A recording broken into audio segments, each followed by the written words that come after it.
Kemudian itu adalah sekufu. Dia terus masuk je ialah khiyar perkahwinan. Apa khiyar perkahwinan tu kita boleh pilih tau. Kita boleh batalkan atau kita boleh tangguh atau kita nak kahwin, tak jadilah. Itu masuk khiyar. Kita tak jadi kahwin, iaitu kita memilih untuk tak kahwin. Khiyar masuk adalah satu pihak sama lelaki atau perempuan punya hak untuk memilih sama ada untuk meneruskan nikah atau tangguh atau fasakh. Dia panggil khiyar dalam perkahwinan. Apabila berlaku pernikahan antara seorang lelaki dan perempuan yang tidak diketahui ada cacat celanya, maka bolehlah kedua pihak atau satu pihak daripada khiyar. Kita tak tahu rupa-rupanya suami kita sakit ni, rupanya suami isteri kita ni rupanya tengok gambar je kan, kita tahu lah rupa-rupanya suami kita ni kerdil, rupanya isteri kita ni kerdil lah, kamu macam okey je sampai rumah lah, kita boleh khiyar. Ataupun bukan makna kerdil satu ni, maknanya dia pada kufu lah, maksudnya mungkin dia sakit, dia ada sakit kanser, dia ada darah tinggi, berpinggang macam tu. Jadi bagi lelaki boleh khiyar. Bila yang boleh khiyar? Pertama ialah gila. Rupanya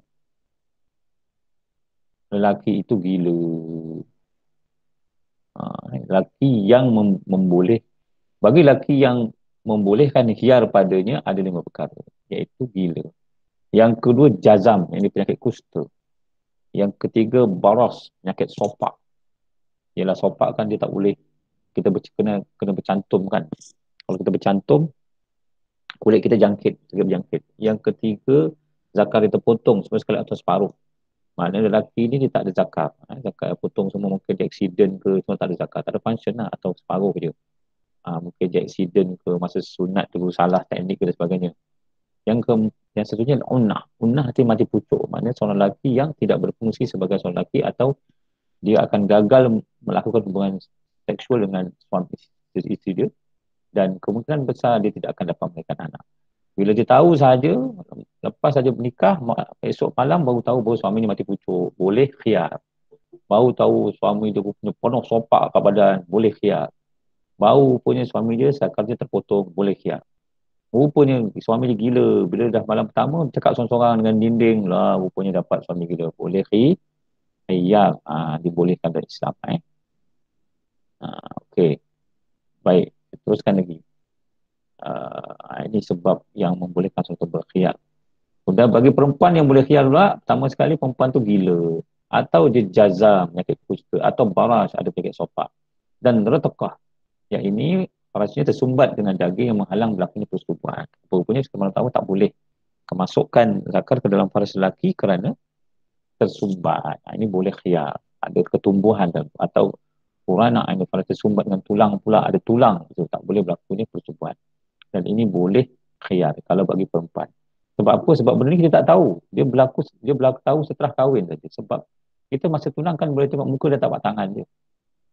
Dan kadang-kadang kita tak jumpa pun. Rupanya gila. Kusta tak nampak di dalam baju. Baras pun begitu juga. Jadi ini semua ada. Jika berlaku salah satu cacat cela, bolehlah kedua pihak atau selalu salah seorang membuat khiyar fasakh akad nikah sebab bersegera, dengan syarat dengan lakukan khiyar di depan qadi. Kena jumpa qadi. Jangan khiyar dekat rumah tu.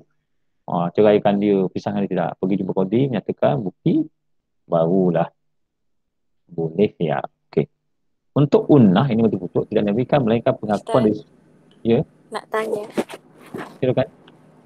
Kalau kita baru tahu yang laki kita ni pondan ataupun suka laki macam mana? Boleh ke? Boleh khiyar lah. Kita tak tahu. Sekali malam pertama rupanya dia nyorok kita, takut. Dia takut dengan kita. Atau tak lalih, kawan dia tu asyik tunggu. Jika ada kes kan, dia punya pengapit lelaki tu tak nak keluar dari bilik. Rupanya itu adalah kekasih dia. Rupanya lelaki sama lelaki.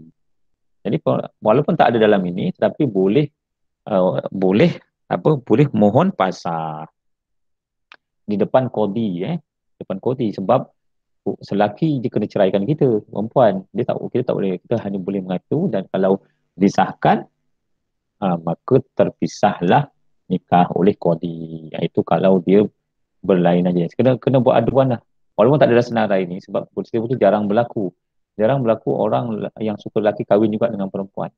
Tapi ada lelaki yang begitu, dua-dua. Dia suka lelaki pun dia, suka perempuan pun ada. Ada perempuan pun begitu. Ada je suka lelaki dan je suka perempuan, dua-dua sekali dia nak. Ini penyakit yang ada dalam minda mereka. Okey. Tapi unnah, mati-mati pucuk, saya menjawab soalan anda ya. Tidak dinafikan melainkan pengakuan dari suami sendiri di hadapan qadhi. Suami kena ngaku bahawa dia memang mati pucuk. Sebab kadang-kadang dia tak ngaku. Sebab boleh berubat perkara ni. Okey. Ada siapa nak tanya? Tak ada. Kita masuk bab 5. Wanita-wanita yang haram dikahwini. Senarai dalam haram, tak boleh kahwin sampai bila-bila tak boleh kahwin tahu ni. Pertama ialah haram mu'abbad, haram kahwin selama-lamanya. Yang kedua haram buat sementara waktu. Okey, ini perempuan yang haram itu. Pertama ialah sebab perempuan yang haram dikahwini ini, pertama ialah haram sebab keturunan. Dua, sebab susuan. Dan yang ketiga, sebab haram sebab persemendaan, musyaharah. Ini sebab kita kahwin dengan isteri kita, automatically perempuan yang ada pernah dengan isteri kita tidak boleh kahwin. Macam adik dia, mak dia dan sebagainya. Okey. Itu adalah tiga sebab kahwinan dalam dua kategori, iaitu selama-lamanya dan sementara. Apa sampai ni? Okey. Kemudian haram sebab keturunan. Maknanya tak boleh kahwin dengan mak atau nenek ke atas. Tak boleh kahwin dengan anak perempuan atau cucu ke bawah. Adik-beradik perempuan seibu sebapa tak boleh kahwin. Atau sebapa atau seibu sahaja tak boleh kahwin. Maknanya adik-beradik kita, bapa kita kahwin lain. Katakan kita ada kita berlaki sekali, bapa kita kahwin, mak kita meninggal, bapa kita kahwin yang kedua, dan isteri kedua tu melahirkan seorang perempuan. Gitu. Jadi sebapa lain ibu itu tak boleh kahwin. Atau seibu sahaja, bapa kita meninggal, mak kita kahwin dengan lelaki lain. Lepas tu mak kita dapat dapat anak hasil dengan bapa kedua kita, tapi bukan bapa darah daging kita, maka itu pun haram kahwin. Sebab seibu. Ibu saudara, ibu mak saudara kita, makcik kita tak boleh kahwin. Ibu saudara sebelah ibu, adik-beradik mak kita ada adik perempuan, tak boleh. Anak saudara, maknanya anak kepada adik-beradik kita. Anak saudara kita ada adik-beradik, lepas tu abang kita, kakak kita salin ada perempuan, kita tak kahwin dia. Anak saudara adik-beradik perempuan dan ke bawah ni sebagaimana yang dinyatakan Al-Quran. Itu haram kahwin sampai bila-bila. Kemudian haram sebab susuan. Ibu yang menyusukan, saudara perempuan susuan. Maksud di sini mungkin mak kita masa disalinkan kita dulu, susu dia tak ada. Jadi dia minta tolong kawan dia yang terduga sedang dah lepas bersalin, pasal nampak susu banyak, boleh tak tumpangkan anak kita menyusu dengan orang tu. Jadi sampai 5 kali suap, 5 kali kenyang, maka automatically kita ada anak susuan kepada kawan mak kita yang sebelah katil tersebut. Jadi semua anak beranak dia, anak kepada yang kita tumpang menyusu tadi, kalau kita lelaki, anak perempuan dia semua haram berkahwin dengan kita. Walau cantik macam mana pun, walau baik macam mana pun, dia adalah saudara susuan. Dari daging, tak boleh kahwin. Itu kena clear tu. Kena clear. Sebab sepatutnya di setiap IC dan juga surat beranak kena tulis saudara susuan. Kerajaan sedang membuat, sebab banyak kes yang berlaku. Dah kahwin sampai anak 2 baru tahu dia adalah anak susuan. Dah terpaksa bercerai lah. Dan anak dia tak sah taraf. Sebab numpang susu dulu. Jadi kena clear, mak bapak kita kena tahu. Jadi maknanya begitu juga kalau kita di nursery, kadang-kadang ada ibu-ibu dia perah susu, dia masuk dalam botol, dia bagi pada nursery, letak dalam ais, ini susu untuk susukan anak.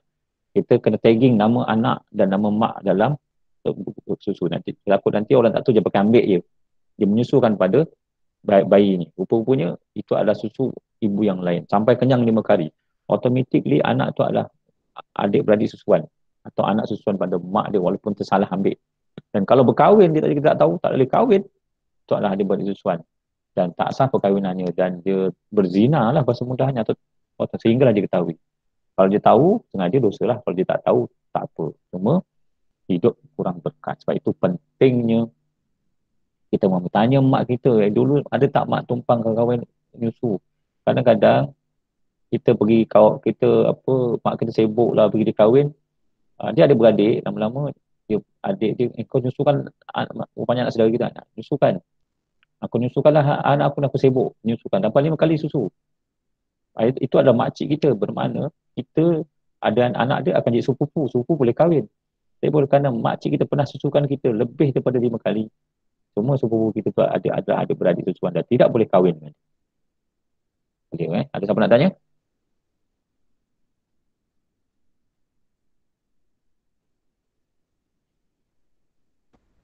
Okey. Okey, settle. Ini bilangan susuan 5 kali. 5 kali 5 set lah, bukan 5 nyonyot. Tadi maknanya kenyang, lepas tu petang dia isap lagi sampai 5 kali kenyang. Okey. Susu diberi pada kadang-kadang mestilah ditelan dan sampai ke perut. Bukan dimuntahkan. Dimuntahkan tak masuk. Okey. Haram disebab persemendaan. Baik. Kenapa persemendaan? Persemendaan ialah sebab kita kahwin. Tapi ini sementara. Sementara. Ibu mertua sama ada dari keturunan atau penyusuan. Ibu tiri, nenek tiri, persemendaan. Menantu perempuan, anak isteri, anak dia kan. Maknanya bapak kita dapat kahwin dengan kita, mana isteri kita adalah menantu pada bapak kita. Bapak kita jangan ada nak kahwin dengan isteri kita. Si cucu je ke atas. Anak tiri dengan syarat sudah disetubui oleh ibunya. Kalau maknanya kalau dikahwin lain sama lain, maknanya duda dengan janda, kan duda dengan janda. Jadi maknanya ada beradik anak yang lelaki itu ada daripada isteri yang lain, perempuan isteri lain tak ada kena-mengena. Tapi apabila mak bapak dah kahwin dan bersetubuh, automatik dia jadi adik-beradik. Jadi tak boleh kahwin sementara mak bapak dia sebagai suami isteri. Okey? Walaupun dah bercinta kat sekolah, kat universiti, rupa-rupanya mak bapak dia kahwin. Stres lah sebab dia tak boleh kahwin sebab mak bapak dia kahwin, mak bapak dia cinta juga. Alamak, tak ada can lah. Okey. Itu adalah tak boleh kahwin. Kedua ialah perempuan-perempuan yang haram dikahwini buat sementara waktu dengan sebab perkahwinan. Satu, saudara perempuan sebelah isteri. Maknanya adik-beradik isteri kita. Kalau isteri kita mati, kita boleh kahwin dengan adik isteri kita. Anak perempuan isteri, anak saudara isteri sebelah bapa. Maknanya anak saudara kepada isteri kita. Kan? Tapi isteri itu tak boleh kahwin. Tapi bila isteri kita meninggal ataupun bercerai, boleh kahwin. Anak saudara isteri sebagai tamalah. Anak saudara isteri dari saudara lelaki. Anak saudara isteri dari saudara perempuan. Okey. Okey, soalan ini selesai. Ada soalan lain? Baik, kita teruskan pergi ke bab 6 iaitu mas kahwin. Mas kahwin Ustaz, saya nak tanya. Silakan. Kalau umur berapa yang perempuan tu kita boleh kahwinkan dia? Sebab dalam Islam katakan dah akhir balik dia boleh kahwin lah. Tapi sekarang kan orang umur 12 tahun kan still tak boleh walaupun dia dah akhir balik. Ke macam mana? Okey. Di dalam enactment kerajaan negeri masing-masing, nak kahwin 16 tahun ke atas perempuan tanpa kebenaran ibu bapa. Maknanya boleh kahwin. Tapi kalau bawah 16 tahun mesti mak bapak yang benarkan dan mak bapak ada sebelah, baru Jabatan Agama boleh kahwinkan. Yang masalahnya ialah undang-undang sivil. Dia tak benarkan kahwin bawah umur. Tapi kalau mak bapak dia setuju tak ada masalah. Sebab yang penting perempuan itu telah baligh. Katakan dia baligh umur 12 tahun. Baligh ni ada dua keadaan. Satu, baligh matured dari sudut keluar haid dari keluar haid tu maknanya dia dah baligh. Balagha, dia dah sampai had dia dalam pendewasaan dia sebagai seorang perempuan yang boleh berkahwin dan kemudian mengandung. Tetapi maksud tambah lagi satu ulama ila balik sampai makna pandai kecerdikan. Sebab perkahwinan ni bukan untuk main-main. Dulu memang kita tahu lelaki rijalu qawamun 'ala nisa. Lelaki ni ada pemimpin bagi perempuan.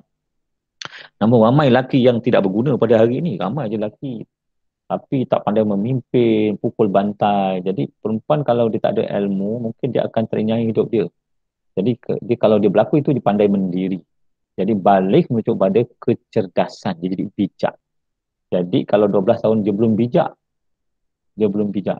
Dia belum bijak. Jadi sebab itu kenapa mesti mak bapak ada di sebelah. Jadi untuk di Malaysia ini, pengalaman 16 tahun ke atas. Bawah 16 tahun, mesti dengan kemudahan ibu bapa untuk perempuan. Boleh kahwin.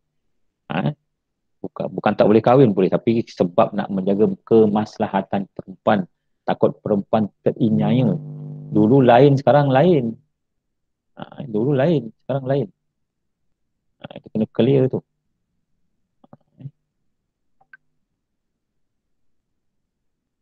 Okey, ada apa lagi?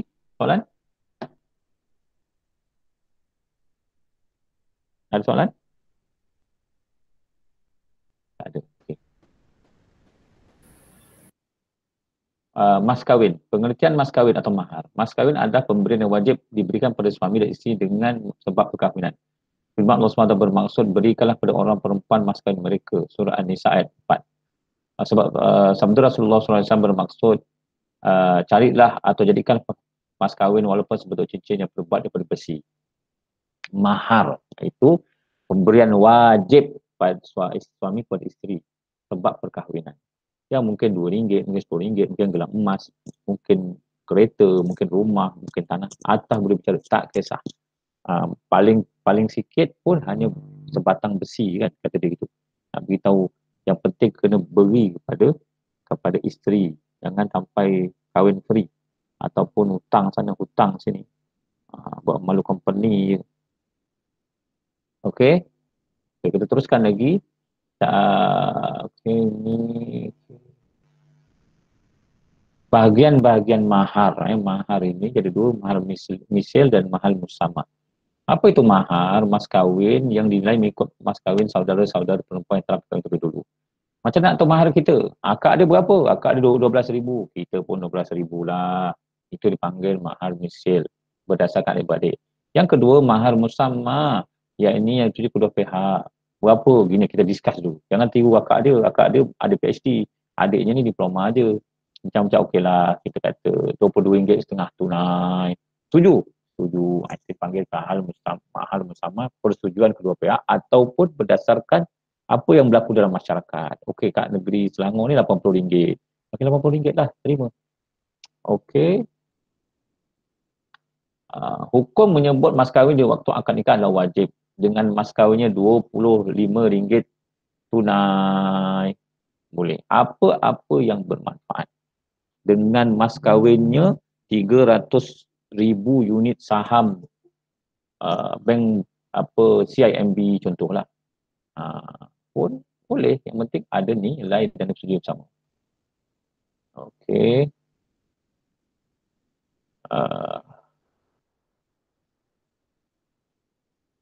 Ada setengah mereka menyatakan dia sunat menyebut. Saya bagi nota pada anda boleh nota tengok anda masing-masing. Wajib mas kahwin dan perlu dibayar dalam akad nikah. Kalau tak berbayar, tak boleh masuk bilik malam tu. Selagi tak bayar, jangan bagi dia masuk bilik. Maknanya suami mestilah membayar mas kahwin itu sebelum berlakunya persetubuhan dengan isteri. Kalau tak berdosa nanti. Bila menetapkan perkara itu dibuat, adakah dan sebagainya kan pihak suami dari membuat ketetapan atau sebab perbalahan dan perselisihan kedua pihak. Kalau kadar mas kahwin sebut ada bila qadi yang tentukan. Kalau tak tahu berapa, tak tahulah, biarlah qadi yang tentukan.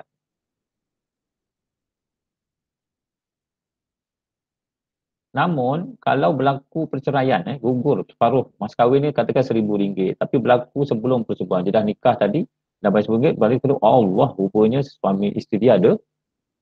Rupanya isteri dia tu adalah homoseksual, lesbian dia katakan apa. Jadi dia terus tak jadi kahwin.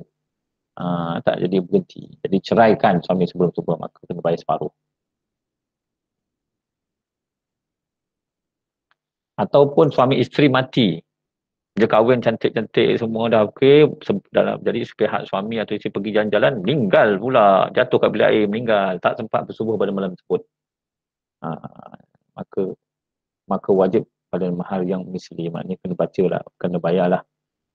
Juga macam tadi hutang kan pada yang sesuai dengan adik-beradik dia. Kenapa baru masuk ni semua ni? Kelas tadi. Baik.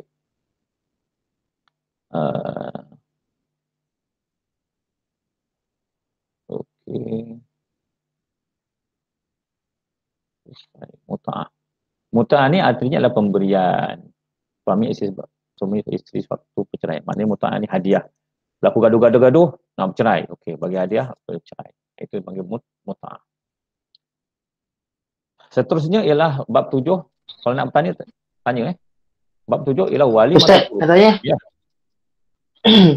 Kan mas kahwin ada dua kan. Mahar misal, satu lagi mahar yang bersama. Dia tentukan kan. Tu kan. Yang berbincang, yang bersepakat tu antara wali ataupun suami isteri. Wali lah. Wakil perempuan, wakil lelaki yang berbincang. Okey. Lepas tu, adakah ibu bapa atau wali berhak untuk mengambil mas kahwin itu daripada isteri? Mana boleh Syed.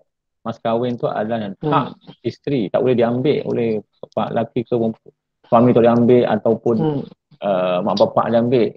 Anda kena bezakan antara mas kahwin dengan hantaran perkahwinan. Mas kahwin yang RM80 tunai. Yang iringan 3-4 ribu, beli kasut, beli itu hadiah. Yang tak boleh ambil RM80, yang tadi tak kisah. Anda kena clearkan antara mas kahwin dengan hantaran perkahwinan. Kan kita okey dengan mas kahwin RM80, hantaran berapa? RM20,000. RM20,000 tu beli katil, beli apa. Itu tak apa. Yang tak boleh ambil ialah mas kahwin tadi, RM80 tadi. Sepatutnya mas kahwin ni biar mahal sebab mas kahwin ni untuk keselamatan perempuan tersebut kalau berlaku apa-apa. Mas kahwin ni kena mahal 10 dengan mas kahwinnya RM10,000, jadi isteri dapat RM10,000, berlaku apa jadi RM10,000. Dengan mas kahwinnya 1 kilo emas yang RM280,000. Itu mas kahwin. So maksudnya itu adalah hak isteri. Mak bapak boleh ambil, adik-beradik ambil. Tapi dengan hadiah iringan buah-buahan, kasut apa semua itu, boleh makan ramai-ramai, tak ada masalah. Itu adalah hadiah iringan, tak wajib. Yang wajib ialah mas kahwin tadi. Yang shake hand, RM80, RM1,100, RM500 itu. Wallahualam. Itu wajib dan tak boleh ambil. Ada soalan lain? Masa hantar kahwin tu, duit hantar kena ambil orang ke? Hello? Hilang tak? Apa Ustaz? Masa hantar kahwin dulu, duit hantar kena ambil ke? Tak. Sebab saya ada pernah dengar kes ni. Saya pernah dengar ada bapak ambil duit mas kahwin. Saya rasa bukan duit mas kahwin tu, duit hantaran tu. Mas kahwin bukan mahal banyak sangat pun, RM80, RM25. Tapi kalau macam saya, pada pendapat saya untuk kemaslahatan, mas kahwin tu kena tinggikan untuk keselamatan perempuan. RM5,000 ke RM6,000. Hantaran tu RM2-3 pun tak apa.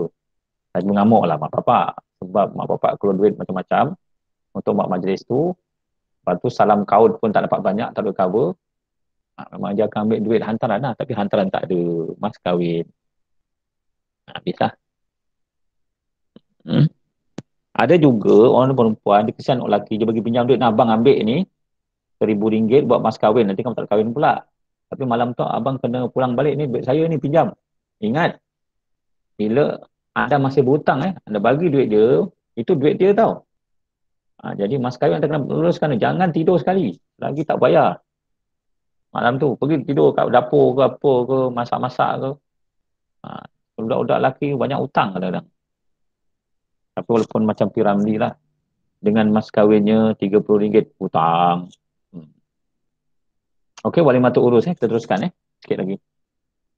Walimatul urus ialah kenduri atau kerahian. Hukumnya adalah sunat sahaja sebagai hebah-hebahan. Tapi bukan untuk mendapat keuntungan dunia. Ramai orang kerja salam kaut dan sebagainya. Tujuannya untuk mengumumkan pernikahan.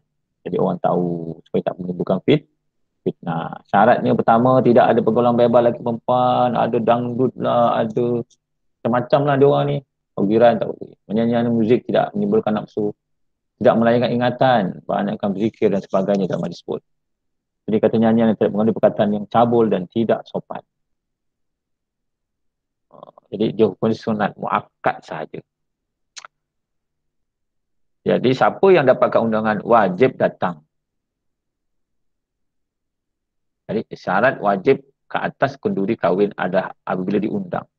Yang dijemput atau bukan khusus pada orang kaya saja, jemput semua orang. Dalam majlis kahwinan sebut tidak ada seorang pun terdiri daripada musuhnya. Janganlah panggil musuh kita, gaduh dan sebagainya. Dalam majlis walimah itu tidak ada perkara yang memungkinkan maksiat seperti arak, judi, joget dan sebagainya. Atau kuda kepang dan sebagainya. Pergaulan bebas tak boleh. Tidak ada persamaan bertemu dengan majlis sebut dengan tetamu yang bukan Islam. Pertama yang kita daging tu daging korban ke apa sebagainya. Okey, ada. Tak boleh lebih 3 hari, 2 hari turut-turut. Okey. Seterusnya last ni, yang enggan berkahwin. Bagaimana nak uruskan orang tak nak kahwin? Pak dia tak nak kahwin. Kejar dia. Dia tak nak kahwin, lari dia. Mereka yang enggan berkahwin. Kahwin adalah sunnah Rasulullah dan Rasulullah pada Nabi dan fitrah sosial manusia. Mereka tidak mau kahwin itu, enggan berkahwin bermakna mereka telah mensia-siakan kehidupan dunia, telah dirizkan Allah SWT. Tapi kadang-kadang memang ada orang yang dia tak nak kahwin bukan sebab apa, ada penyakit dan sebagainya. Kita tahu Islam adalah melarang umatnya hidup membujang tanpa kahwin dan tujuan untuk menjauhkan diri dari kenikmatan dan kesedapan berkelamin dan kesenangan hidup. Dalam Islam, kahwin adalah merupakan satu perkara yang digalakkan kerana dengan perkahwinan itu akan berkembang biaklah umat Muhammad sallallahu alaihi wasallam.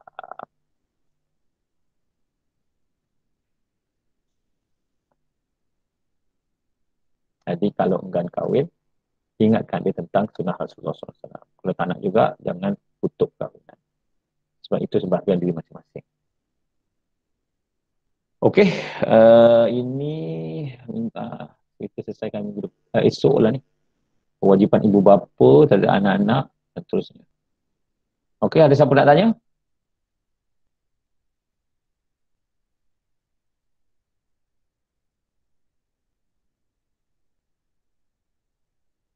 Ada siapa nak tanya?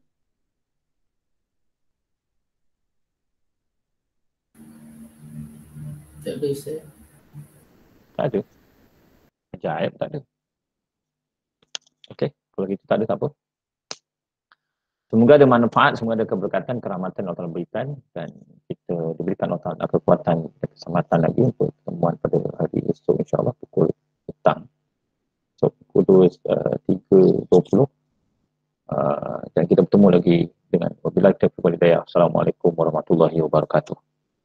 Terima kasih, Ustaz. Terima kasih, Ustaz. Selamat.